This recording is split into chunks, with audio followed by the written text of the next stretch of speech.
Assalamualaikum warahmatullahi taala wabarakatuh. Alhamdulillah rabbil alamin wa bihi nasta'in wa ala umuri dunya waddin. Wassalatu wassalamu ala habibinal mustafa abil qasim Muhammad. Allahumma salli ala Muhammad wa ali Muhammad wa alihi at-tayyibin at-tahirin wa ashabihi al-muntayamin wa man tabi'ahum bi ihsanin ila yaumiddin. Amma ba'du. Oke teman-teman, saya merasa ada satu aliran, satu tipe yang dapat digunakan teman-teman agar mendapatkan petunjuk di dalam kehidupan. Nah, ini tentunya tidak menyesatkan seperti kedolalan Imron. Ini tidak menyesatkan. Ini menunjukkan kalian semua kepada jalan yang kalian mau tanpa mendengarkan distraksi-distraksi orang lain. Oke. Jadi saya di sini akan menjelaskan stoikisme.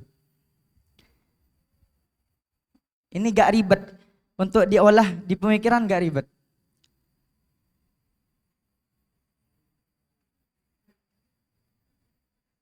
Nah, stoikisme. Perlu saya tekankan, apa itu stoikisme? Stoikisme itu bukan aliran kepercayaan, bukan juga aliran keagamaan. Tapi stoikisme adalah aliran yang membantu, aliran filsafat yang membantu kalian, membantu kita untuk mendapatkan apa yang kita mau tanpa mendengarkan apa yang orang lain katakan. Itu stoikisme. Jadi stoikisme membagi atau mendefinisikan kehidupan kepada dua hal.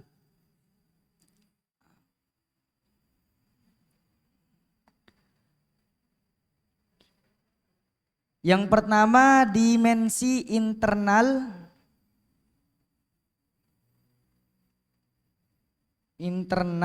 Yang kedua dimensi eksternal. Dimensi eksternal. Oke. Apa itu dimensi internal? Dimensi internal itu adalah sesuatu yang sepenuhnya ada di dalam kendali kita. Seperti cara kita berakhlakul karimah, cara kita bertutur kata, itu semuanya ada dalam kendali kita. Dan yang kedua adalah dimensi eksternal. Nah, dimensi eksternal ini adalah dimensi yang sudah berada di luar kontrol kita. Yang dimana dimensi ini tidak bisa kita kontrol sama sekali. Jadi ini sudah berada di luar ranah kendali kita. Contohnya penilaian orang terhadap kita, terus tanggapan orang terhadap kita, itu semuanya berada dalam dimensi eksternal. Nah, saya coba mencontohkan, menggabungkan antara dua dimensi ini dengan satu contoh. Contohnya dengan saya berkultum sekarang ini. Saya kultum sekarang ini bagaimana saya mengatakan kata-kata kepada kalian semua, bagaimana saya mengekspresikan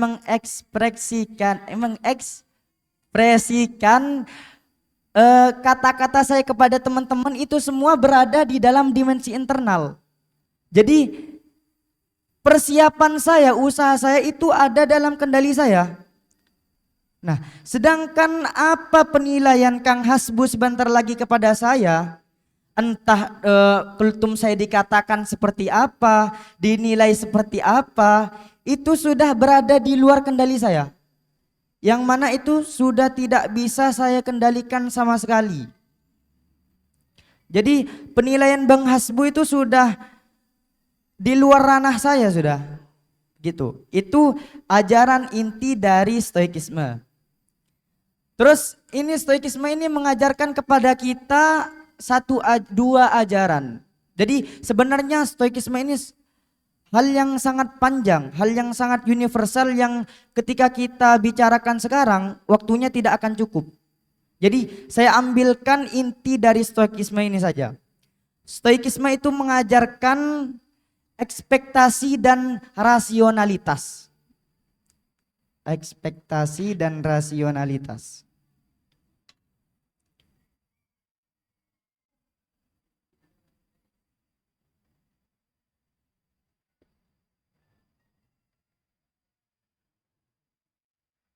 Rasionalitas. Oke. Stoikisme menekankan kepada kita rasionalitas. Jadi sebelum kita melakukan suatu tindakan, sebelum kita melakukan sesuatu, kita memikirkan dulu apa hal terburuk yang akan didapatkan oleh kita. Contohnya, Ihul akan membukakan perasaannya kepada Anida. Kok tahu ya? Kok tahu ya? Jadi ada satu kaidah, keumuman itu tidak perlu dijelaskan lagi karena sudah umum gitu. Nah itu sebelum Ihul membukakan perasaannya, mengungkapkan perasaannya kepada si cewek ini, Ihul itu memikirkan dulu mengkalkulasikan dulu apa akibat terburuk yang akan saya dapatkan.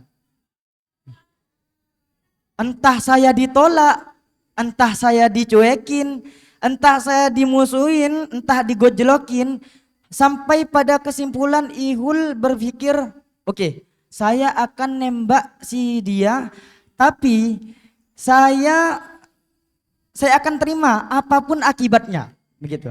Apapun akibatnya, karena dia adalah tujuan hidup di dalam hidup saya begitu. Jadi saya akan terima apapun akibatnya.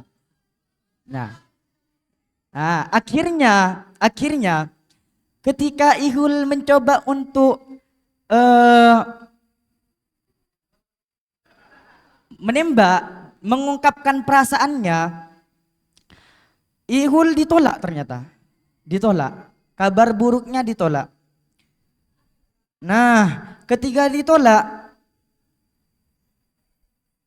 sakit ya. Sakitnya tidak bisa dikata-katakan, bro. Sakit banget pastinya. Nah, tapi sakitnya tidak sesakit ketika Ihul belum mempersiapkan dirinya untuk saya ditolak atau tidak. Sakitnya sudah berkurang, damage-nya berkurang. Ketika Ihul sudah mengkalkulasikan apa dampak terburuk yang akan ditimpanya. Tapi tatkala Ihul menerimanya, tatkala si cewek menerima isi ungkapan hati Ihul, itu bahagianya tidak bisa dikata-katakan. Jadi bahagianya itu seperti bahagia mendapatkan surga dunia akhirat gitu loh. Karena tujuan hidupnya sudah didapatkannya begitu. Nah, itu yang diajarkan oleh ekspektasi dan rasionalitas di dalam stoikisme. Terus yang kedua, stoikisme memberikan definisi. Stoikisme itu adalah obat. Obat katanya.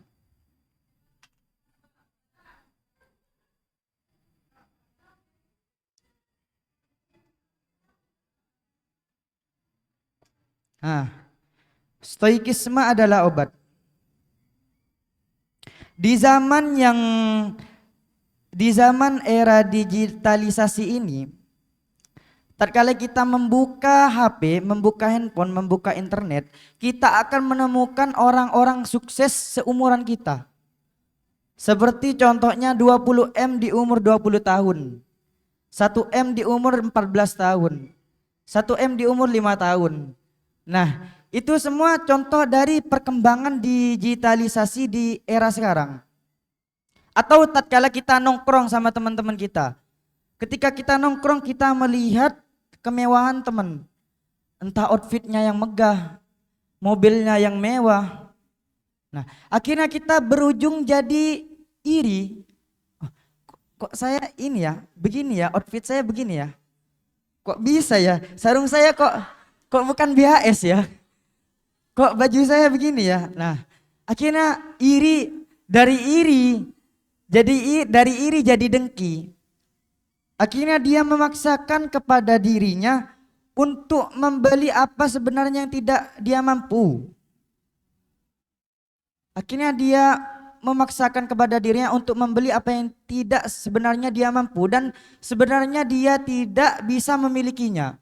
Makanya tidak heran jika di zaman sekarang yang sudah maju ini masih sedang marak-maraknya pinjol dan antek-anteknya karena mereka itu tidak bersyukur terhadap apa yang dimiliki dirinya gitu. Nah, jadi ini inti dari stoikisme, sabar, cowok-cowok sabar. Nah, terus akhir dari ini semua.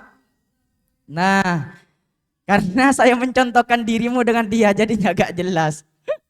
Nah, jadi stoikisme ini bukan membunuh cita-cita kalian.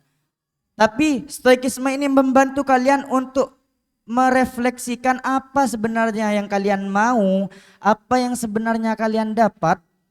Stoikisme akan membantu bukan untuk membunuh keinginan kalian atau cita-cita kalian, cita-cita kalian. Dan stoikisme membantu untuk kalian membuang distraksi-distraksi yang sebenarnya sekarang tidak penting untuk bersangkut di diri kalian. Apa itu contohnya distraksi? Omongan orang. Nah, penilaian orang. Nah, itu omongan orang.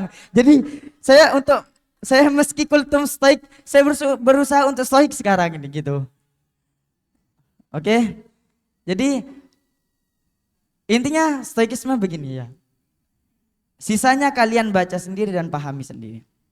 Oke, ma asabaka min hasanatin faminallah wa ma asabaka min sayyi'atin famin nafsik. Kurang lebihnya mohon maaf. Wassalamualaikum warahmatullahi taala wabarakatuh.